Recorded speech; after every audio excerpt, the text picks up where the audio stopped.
Hello friends, welcome back to my YouTube channel. मैं हूं आपकी फ्रेंड अलका। तो टीचिंग एप्टीट्यूड इन हिंदी में आज प्रैक्टिस सेट 5 है। तो जिस किसी ने भी पहले वाले प्रैक्टिस सेट्स को नहीं देखा है तो वे जाके अपने प्रैक्टिस सेट्स को देखिए। प्लस मैं इंग्लिश में भी प्रैक्टिस सेट्स करवा रही हूँ, उसे भी आप कीजिए और अपने प्रिपरेशंस को कंटिन्यू रखिए फ्रेंड्स। और अगर जिस किसी को भी टीचिंग एप्टीट्यूड इंग्लिश एडिशन में चाहिए तो आप मेरे प्लेलिस्ट में जाकर ढूंढ सकते हैं, वहाँ इंग्लिश एप्टीट्यूड इन इंग्लिश भी मिल जाएंगे। ओके फ्रेंड्स, तो देरी ना करते हुए अपने क्वेश्चंस की ओर बढ़ेंगे। उससे पहले मेरे इस वीडियो को लाइक कीजिए, अपने फ्रेंड्स के साथ शेयर कीजिए और सब्सक्राइब कराने वाले सारे वीडियोस के लिए अपडेट रहें। ओके फ्रेंड्स, तो चलिए आगे बढ़ते हैं क्वेश्चंस की ओर। क्वेश्चन नंबर 1,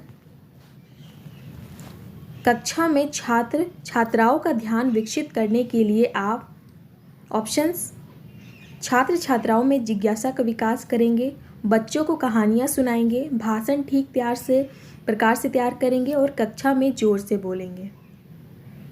तो कक्षा में छात्र छात्राओं का ध्यान विकसित करने के लिए आप छात्र छात्राओं में जिज्ञासा का विकास करेंगे। क्वेश्चन नंबर 2, कक्षा में सृजनात्मक चिंतन के विकास हेतु शिक्षक को चाहिए कि वह कक्षा में उन्मुक्त वातावरण रखे, छात्रों को नियंत्रित रखे, उन्हें परंपराओं से न हटने दे और कदम कदम पर उनको सही दिशा प्रदान करे। तो एक सृजनात्मक चिंतन के विकास हेतु शिक्षक को चाहिए कि वह कक्षा में कदम कदम पर उनको सही दिशा प्रदान करें। तो right answer option D. Question number 3, आप विद्यालय में छात्रों में सहयोग की भावना विकसित करने के लिए क्या करेंगे? ऑप्शंस, इससे संबंधित उदाहरण प्रस्तुत करेंगे, सभी शिक्षक मिलजुल कर कार्य करेंगे, विद्यालय में पाठ्य सहगामी क्रियाओं का आयोजन करेंगे और मिलजुल कर कार्य करने के लिए महत्व को बताएंगे। तो विद्यालय में छात्रों में सहयोग की भावना विकसित करने के लिए इससे संबंधित उदाहरण प्रस्तुत करेंगे। तो right answer option A. Question number 4, छात्रों में निम्नलिखित में से किस गुण को आप सर्वाधिक महत्वपूर्ण मानते हैं? स्वतंत्र रूप से विचार करना, विनयशीलता, आज्ञाकारिता और परिश्रमी। तो छात्रों में स्वतंत्र रूप से विचार करना गुण को सबसे सर्वाधिक महत्वपूर्ण माना जाएगा। क्वेश्चन नंबर 5, अध्यापकों के सुझाव के बावजूद कोई अपनी स्वच्छता का ध्यान नहीं रखता है तो अध्यापक को चाहिए कि वह छात्र को अर्थदंड दे, उसके अभिभावक को सूचित करे, कारण का पता करे और अन्य छात्रों के समक्ष उसे शर्मिंदा करे। तो अध्यापकों के सुझाव के बावजूद अगर कोई स्वच्छता का ध्यान नहीं रखता है तो छात्र को अर्थदंड दे।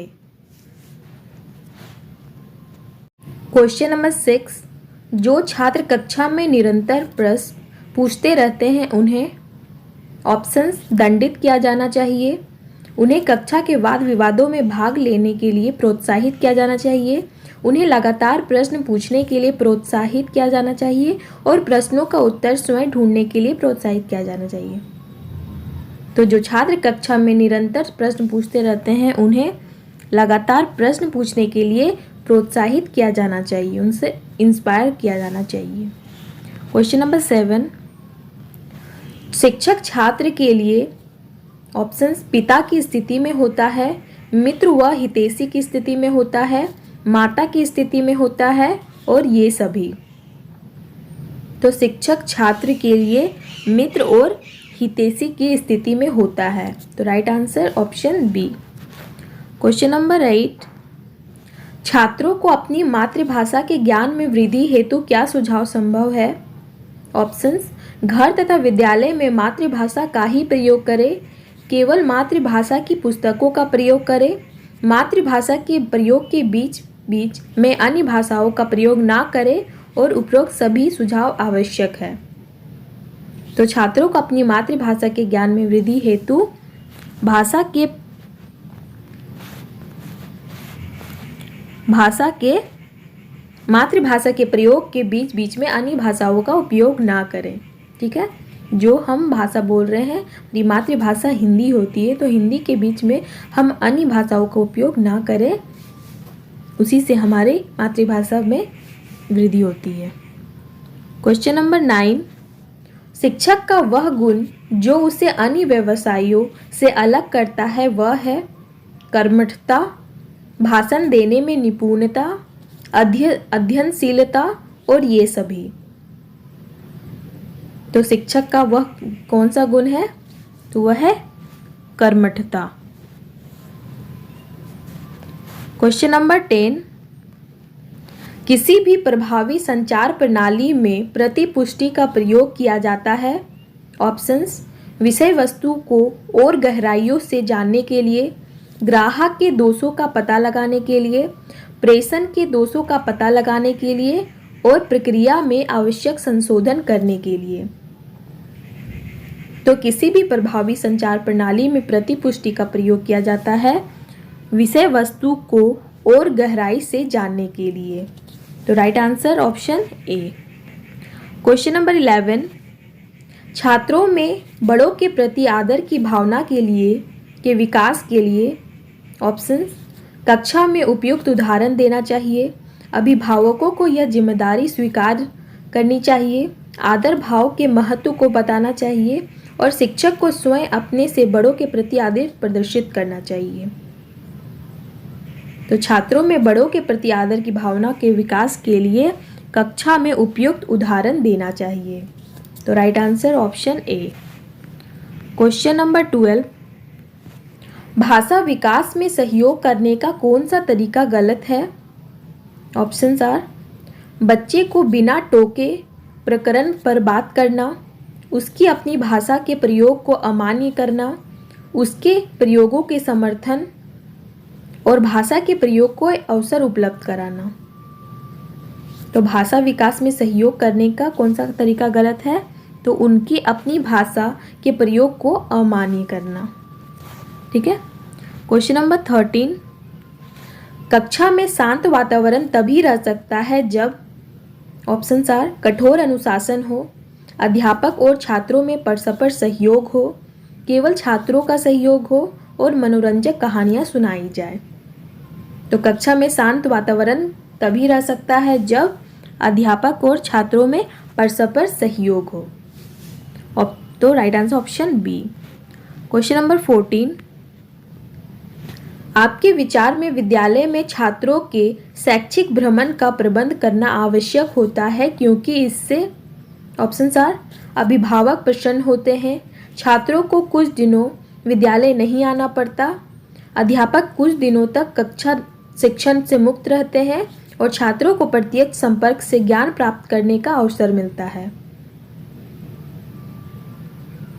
तो विद्यालय में छात्रों के शैक्षिक भ्रमण का प्रबंध करना चाहिए, आवश्यक होता है क्योंकि इससे छात्रों को प्रत्यक्ष संपर्क से ज्ञान प्राप्त करने का अवसर मिलता है। तो right answer option D. Question number 15, निबंधात्मक परीक्षाएं विश्वसनीय नहीं होती है क्योंकि। ऑप्शंस, इनके परिणाम सदैव समान नहीं होते, इनके जांच की विधियां अलग अलग होती हैं, इनके उत्तर प्रायः बहुत भिन्न होते हैं और इनमें से कोई नहीं। तो निबंधात्मक परीक्षाएं विश्वसनीय क्यों नहीं होती? क्योंकि इनके परिणाम सदैव समान नहीं होते हैं। तो right answer option A. Question number 16, आपके विचार में शिक्षा का उद्देश्य बालक में आत्मविश्वास पैदा करना है, बालक को बुराइयों से बचाना है, बालक को ज्ञान देना है और ये सभी। तो शिक्षा का उद्देश्य क्या है? तो शिक्षा का उद्देश्य ये सभी है, बालक में आत्मविश्वास पैदा करना, बालकों को बुराइयों से बचाना और बालक को ज्ञान देना है। क्वेश्चन नंबर 17, आपके विचार से शिक्षा में हो रहे ह्रास को रोकने के लिए आवश्यक है। ह्रास मतलब होता है पढ़ाई में कमी। विद्यालय में पुलिस की व्यवस्था की जाए, विद्यालय में खेल की समुचित व्यवस्था की जाए, छात्र छात्राओं में गृह कार्य के प्रति अभिभावक की जागरूकता और अध्यापकों द्वारा नियमित कक्षा शिक्षण। तो शिक्षा में हो रहे ह्रास को रोकने के लिए आवश्यक है अध्यापकों द्वारा नियमित कक्षा शिक्षण करना, जिससे शिक्षा में हो रहे ह्रास को रोका जा सकता है।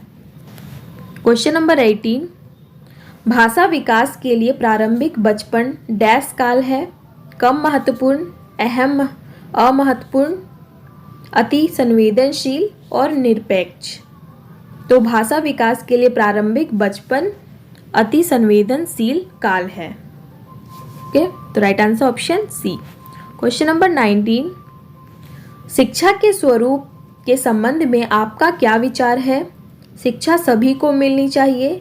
शिक्षा ऐसी हो जो व्यक्ति को आगे चलकर स्वावलंबी बनाए। शिक्षा ऐसी हो जो देश के सभी नागरिकों को एक सूत्र में बांध सके, और ये सभी। तो शिक्षा के स्वरूप के संबंध में आपका विचार होना चाहिए ये सभी। स्वावलंबी मतलब होता है सेल्फ डिपेंड होना। ओके, तो ये सभी ही स्वरूप होना चाहिए शिक्षा का। क्वेश्चन नंबर 20, आज का लास्ट क्वेश्चन, यदि आपके घर वालों को आपका अध्यापिका बनना पसंद नहीं है तो आप अध्यापिका बनने का विचार छोड़ देंगी। घर वालों की कोई परवाह नहीं करेंगी, अध्यापक कार्य के पक्ष में दलील देंगी और उनकी इच्छा कोई दूसरा व्यवसाय चुनेंगी उनकी इच्छा अनुसार। तो यदि आपके घर वालों को आपकी अध्यापिका बनना पसंद नहीं है तो आप अध्यापक कार्य के पक्ष में दलील देंगी, आर्ग्यूमेंट्स करेंगी, बात करेंगी। ठीक है, तो राइट आंसर है ऑप्शन सी। ओके फ्रेंड्स, तो ये 20 क्वेश्चंस कंप्लीट हो गए। होप सारे क्वेश्चंस बहुत ही इंपॉर्टेंट है और आपके एग्ज़ाम में ज़रूर पूछे जाएंगे। जितने भी मैं प्रैक्टिस सेट्स करवा रही हूँ बहुत इंपॉर्टेंट है, बहुत ही गिने चुने क्वेश्चंस ले रही हूँ फ्रेंड्स। तो आप पूरे प्रैक्टिस सेट्स को अच्छे से कीजिए, अपने प्रिपरेशंस को जारी रखिए। इंग्लिश में भी प्रैक्टिस सेट्स कीजिए, रीजनिंग और हिंदी को भी समान दीजिए, समान रूप से कीजिए।